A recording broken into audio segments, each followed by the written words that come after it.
You're listening to a podcast from thespoilist.com.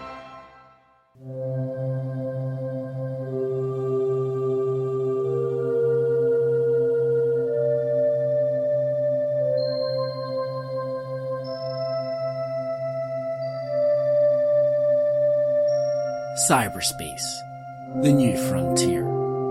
These are the voyages of the podcast First Contact. Its mission? To explore every episode of Star Trek The Next Generation. To seek out new viewers and have new conversations. To boldly view what many have viewed before.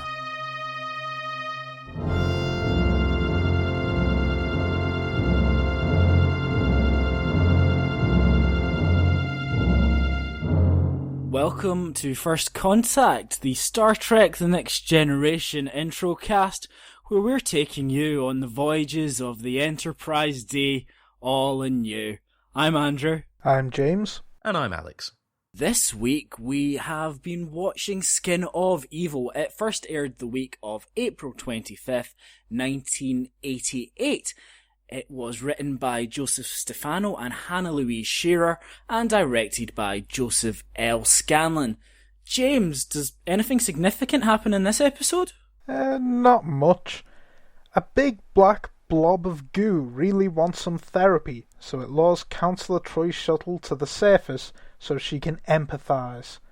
Despite the dilithium crystals getting their annual polish, Picard orders the Enterprise to go to warp to rescue the most valuable crew member, and some other guy too.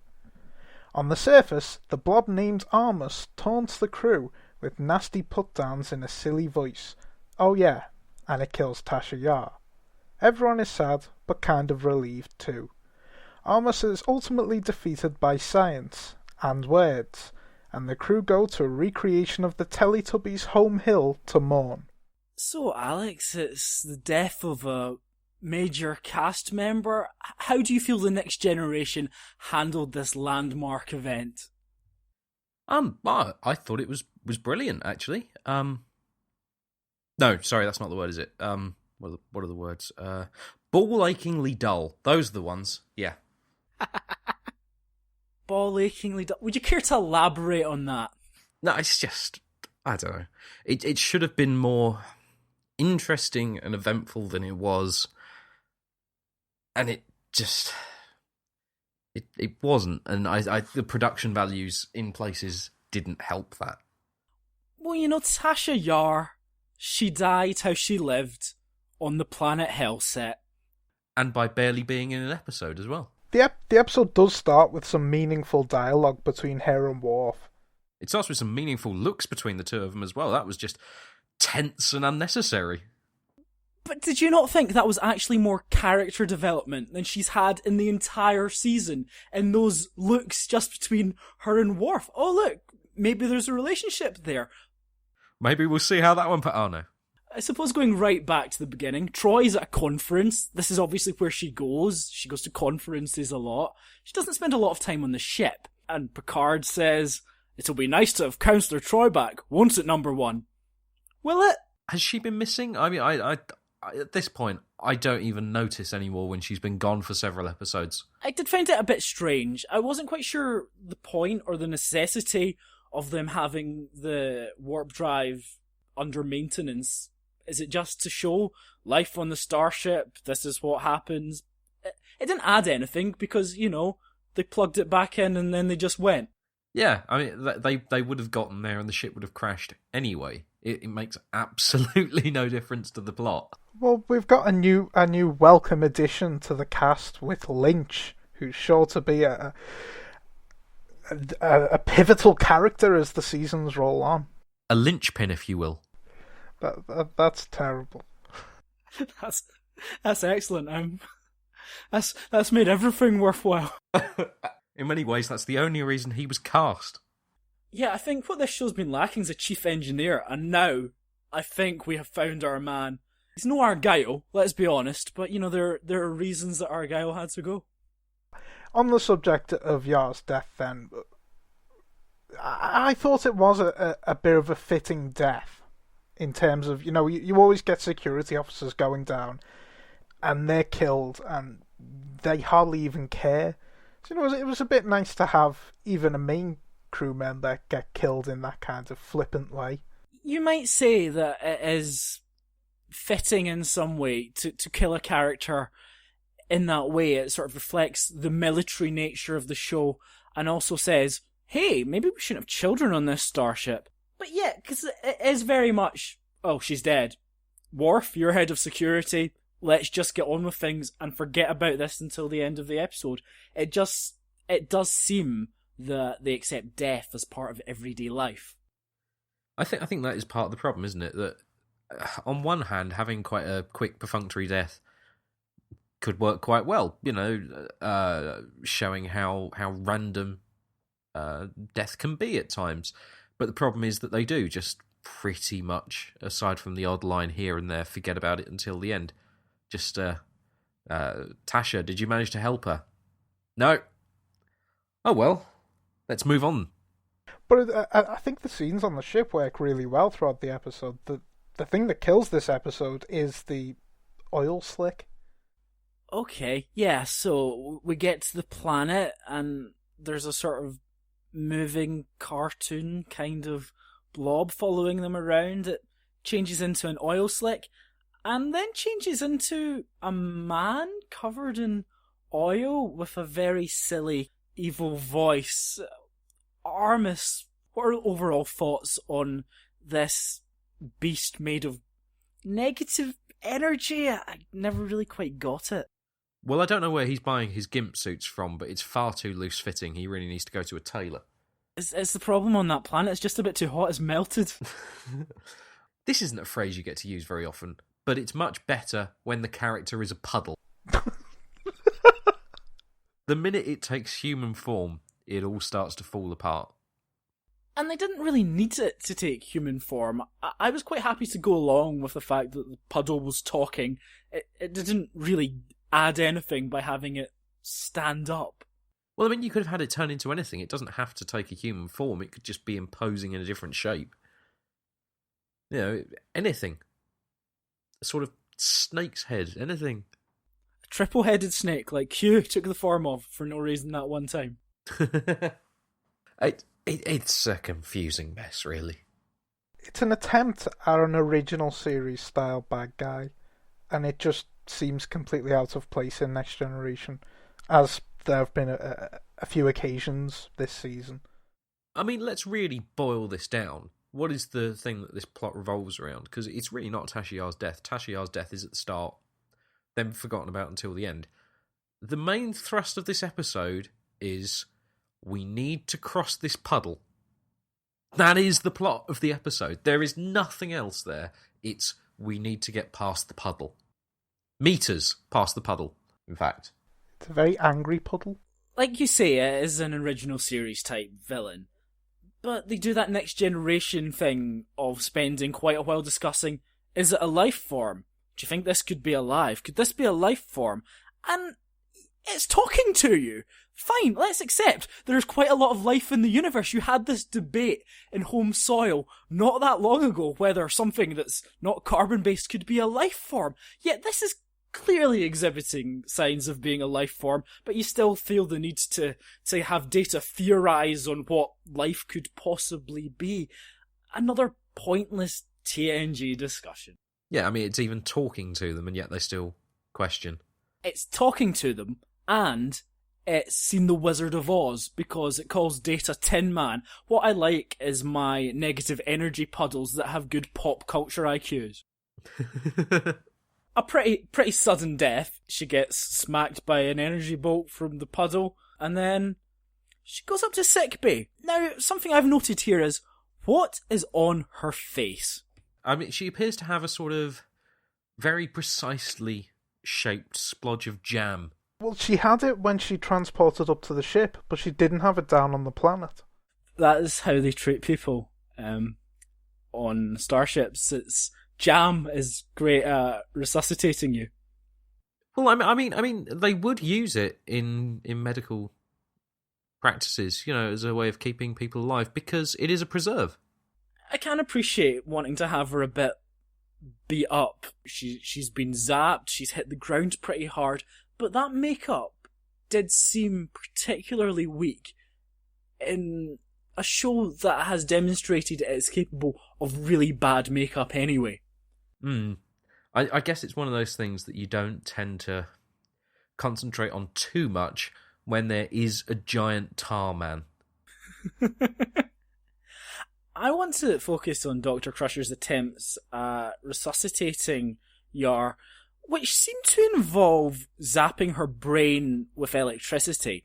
I'm no medical expert, but I'm not sure that would have any effect, other than the fact that she said she's had complete synaptic shutdown. Might that be the case that happens if you blast someone's brains with electricity? Yeah, that was sort of more or less my thinking. There's also surprisingly little happening when, generally, if you shock someone with quite a lot of electricity, the body tends to convulse. Perhaps they didn't plug it in. Well, it's medical electricity. Maybe Denise Crosby was supposed to be acting a bit more, but she was just phoning it in by this point. So, yes, she dies on the table. I didn't get any emotional impact. I didn't really feel it. I think that was deliberate in the episode. It is, she's dead. Oh no, let's have a meeting. Well, why did they suddenly go handheld for the scene where she dies? I don't know. Did somebody lose the tripod? I mean, they go handheld later in the episode where Picard is approaching the oil slick. But I think they're the only two occasions in the episode that it happens, and it just seems out of place. I suppose if you think about the modern medical dramas, ER was the great pioneer of handheld cameras, in order to demonstrate the atmosphere of an emergency room. It's frantic and there's stuff happening all over the place. And they're not replicating that because this was made long before it. But you can see why they might try to up the ante, create drama by using interesting camera shots. This is not your usual everyday event. I mean, usually it's people who haven't had any lines that die. Much like Troy's shuttle pilot, who they decided to have unconscious for the entire episode just so they didn't have to give him anything to say. It does go a very long time before anyone shows any concern about anyone on that ship other than Troy. Counselor Troy, are you okay? I'm fine, Captain. What about these two? I couldn't give a toss. Worf gets promoted, and not long after that they say, Worf, you go down to the planet now, go on. And he goes, no, why would I do that? I'm the head of security. I think you sort of regard us as a bit expendable. I didn't really understand that scene, and what were they trying to achieve with Worf? It looked a bit like he was just being a bit cowardly because his boss had just been killed. It seemed to me like he was trying to establish himself as the chief of security by, going by the books. I took it as he doesn't want to go down because he doesn't want to engage the creature and irritate it, and at the moment he would because he's angry because Tasha Yar has died. Unfortunately, absolutely none of that was conveyed in either the script or the acting, so that was somewhat lost. See, I thought that scene worked to me. I thought that, they tried with Tasha Yar going down, but that doesn't work, so Worf is making the logical point that it would be silly of him to go down as well. In some ways, this is quite a Troy-heavy episode. In folk memory, it might be a Tasha Yar episode, but I think in some ways it is a Troy episode. There is some problem I've got with this. Firstly, she's at a conference. Now, apparently her shuttle's in this remote region of space. As far as I can tell, is it just going on impulse all the time? Where the hell was this conference being held? Yeah, so the aliens lured her down, and essentially, she's giving the alien psychotherapy. I mean, as you say, it's really Troy's episode, and yet she doesn't really do anything different to what she's done in any other episode, despite the fact it is really her episode. She just tells the thing how it feels, while everything else, the whole plan, is being constructed by everyone else. It's extraordinary. Even when it's her episode, they can't find anything different for her to do. Well, she cries a bit at the end. That's something to do. Presumably that's why she didn't have the makeup in that scene and not a horrible continuity error. Yeah, so I suppose some of the things that the blob does to torment people, it sucks Riker deep down into it. He likes that. I thought it was really distasteful for Jonathan Frakes to do blackface, though.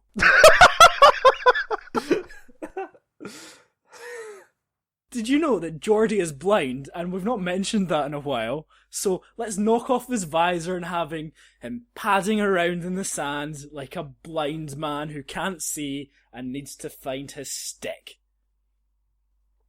For a villain that is basically apparently made of pure evil, he does give up awful quickly. He does get bored awful quickly. I'm the most evil thing ever. Right, just kill them all then. Don't just taunt them and play with them like they're toys and then go, you're too logical and boring and from the 24th century. You don't have any character traits I can actually exploit. If the characters were better defined at this point, you might actually have been able to play them against each other, exploit their weaknesses, find out what makes them tick. And that might have been interesting if, the creature was using some form of sadistic psychotherapy on them, but they're also bland and just like, we accept death, the 24th century humans are sophisticated, you can't hurt us. And you just think, well, good, I'm glad we learned something today. I fear that's Roddenberry's influence again. This future advanced society which has no need for these emotions and is therefore incredibly dull and boring. You do raise a good point, though, which is that the purest form of evil, and I don't know, if we had to pick some names of people who would probably be considered pure evil, maybe Dennis Rader, Ed Gein, those sort of people which are really taking crazy to the next step. Whereas with this creature, it's knocked off your visor. Where is it? Oh no, it's over there. It's a child. Yeah, the extended ending to this episode, as Armus is shouting to the sky, his mother arrives and tells him to keep quiet and stop playing with the humans. So once again, for the second time in 3 weeks, Picard decides to go down to the surface. Captains don't go down because it's so dangerous, but once his first officer's been incapacitated and his head of security's been killed, he obviously thinks, oh, but I'll go down and negotiate with this creature. That seems like a very good idea. Oh, but Geordi isn't even on the bridge and Troy's trapped in a shuttle. So who's in charge? Does Lynch come and take command? I don't know. Well, it's Worf, presumably. Oh yeah, of course. Worf, the newly promoted Worf, is now captain of the ship because Picard is stupid. If you set this up, if you have it that the captain doesn't go down to the surface, you need a damn fine reason to make him go. And I would say it's not a good reason if people are already getting killed down there. I mean, imagine reporting that one back to Starfleet. I see here on the log that on this mission, where half of your crew were being killed, that you didn't go and intervene. No, we didn't think there was a need. And but on this occasion you did. Why was that? Well, you see, we had to cross a puddle. Could you have constructed some sort of bridge? Actually, a bridge might have worked. So it has been Troy that's been doing all the psychotherapy, and they come up with a solution that every time the creature gets emotional, that it weakens the shield. I don't know. They've created science in order to solve the problem. They explain it with the stuff we don't really understand, and then they solve it with stuff that we don't really understand. So I don't really get a great sense of them doing a lot of problem solving, but it's just Picard has to go down and make the creature sufficiently angry, but not so angry that it's actually going to kill him. Yeah, and I mean, the whole thing really leaves us with no resolution to the plot whatsoever. They've just distracted it long enough. They beam everyone out, and then, well, that's it really. We'll leave it on the planet, and we won't take it anywhere. Still, pretty much, it's still a threat to anyone that might come across it. Yeah, I hope they put up a big sign saying, "Don't step in the puddle." I suppose we should take some time to reflect now. And as they go to the holodeck, Tasha Yar had made her own eulogy and had something nice to say about everyone. What did you think of that? Egotist. I thought it was convenient that she only did it for those few people there, and callously overlooked all of the many other members of the crew, many of whom would have been on the same bridge and ready to take their positions whenever one of them had to go off on an away mission. I mean, admittedly, that scene could have dragged on a bit. Captain Picard, you're the best captain I ever knew. And you, Bob, you stood in the background and, well, you kept the seat warm. And Argyle, you were the best chief engineer I ever knew. Presumably, she does work with a lot of other security people. I mean, whenever she has to go and catch some Klingons, for example, she has all these other yellow-shirted people who follow her around. It seems a shame that she's not really taking the time to say anything about them. Maybe they've all been killed, but nobody cares about them. How often did she update it? I mean, what if somebody had upset her, or they'd had a fight? Did she then go and take them out of her eulogy? Or she found something nice to say? Did she add something different? I'm not quite sure how it works. I mean, and also, it was very specific that I've died, presumably on duty. I mean, did she have one for various other kinds of death? I mean, did she record, the message for death by syphilis? Or electric shock from a stream of data? I think, to be fair to Tasha, it's a good assumption that she would have died. As the security officer on the Enterprise, she would probably die on duty. No, that is fair. But the things that she had to say to everyone, I would like to pick out Geordi, who he helped her see the world in different ways. For God's sake, there's more to him than that. There just is. There has to be. But what you're missing there is the irony, because he helped her to see, but he couldn't see himself. You see, it's a reflection on him being blind. And that's not even the worst line in this message. No, it isn't. The worst line is the very last line. Oh, I think we have different worst lines. Oh, go on. James, what's your worst line? Hailing frequencies closed, sir. Do off, Tasha. No, I am going to plump for Diana. You taught me how to be feminine. Huh? Good God.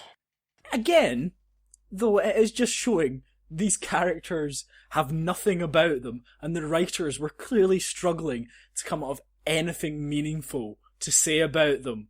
I imagine if they'd done it next year, it would have been, Riker, really like your beard. It's perfunctory. You don't really get any emotional response. Well, I certainly didn't watching it this time. It just felt like she was sort of saying things to people she'd met. No, I can't say that it inspired any feelings in me particularly. And I mean, lines like those and lines like Data, you have the wonder of a child.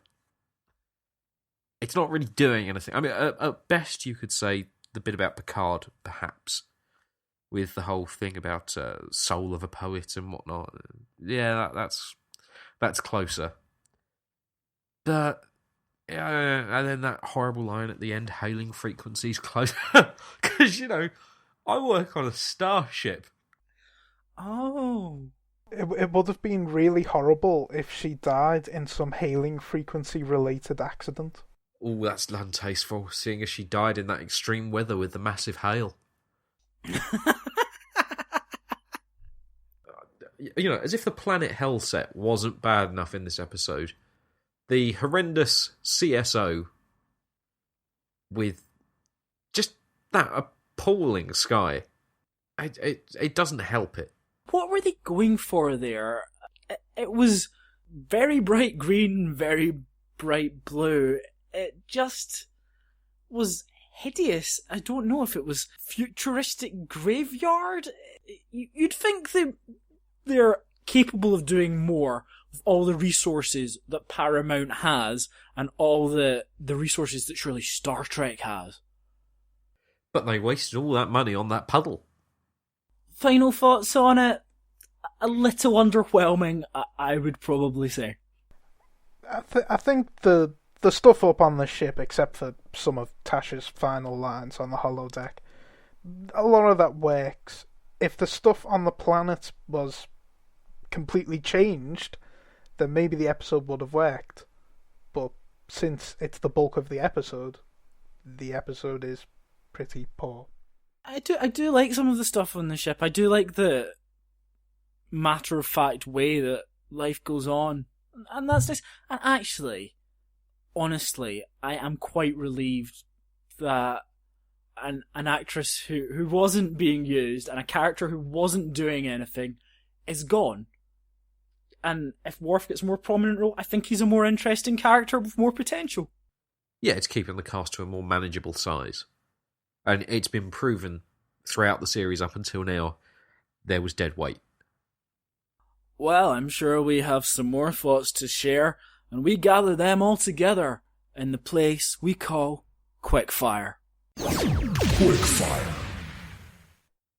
So Riker gets swallowed up by the puddle. And they can't run over to help him. He tells them not to. And then when he finally gets submerged, they all run over to help. I had to rewind it, but I did notice that someone throws a phaser into the puddle. Now, I'm guessing that wasn't intentional. No, that wasn't. LeVar Burton dropped his phaser, and it would have taken 3 hours to reset the take and scrub down Jonathan Frakes.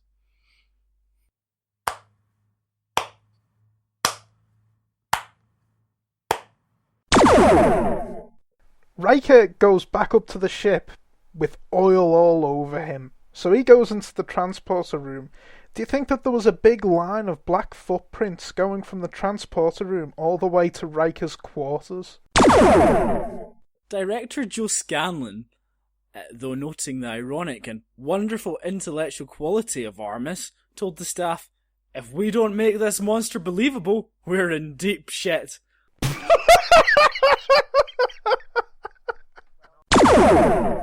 Denise Crosby was interviewed for the documentary Trekkies, and she said, "I was miserable. I couldn't wait to get off that show. I was dying. This was not an overnight decision. I was grateful to have made that many episodes, but I didn't want to spend the next 6 years going, 'Aye, aye, Captain,' and standing there in the same uniform, in the same position on the bridge. It just scared the hell out of me that this was what I was going to be doing for the next X amount of years." Rick Berman, in contrast, the executive producer, says, "Denise Crosby regretted leaving within less than a year." Worf gets promoted from acting chief of security to acting chief of security, which is rather nice for him. Of course, Denise Crosby, after leaving Star Trek, would go on to have great success with her own show, The Crosby Show, where she got good ratings despite blacking up as a man in every episode. So that's another episode done for now. We will be back very soon talking about We'll Always Have Paris. Don't forget that you can find the Spoilist on Facebook, Twitter, even Google+. And if you want to review this podcast, we're on iTunes, so feel free. Not that we're needy or anything. We don't want your validation. Whatever. But from me, goodbye. And from me, goodbye. Hailing frequencies closed, sir.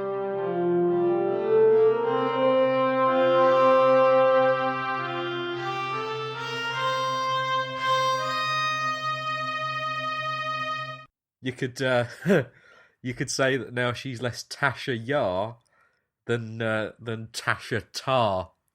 Eh?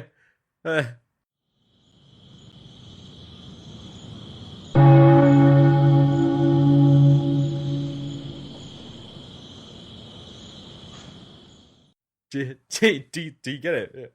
Tar.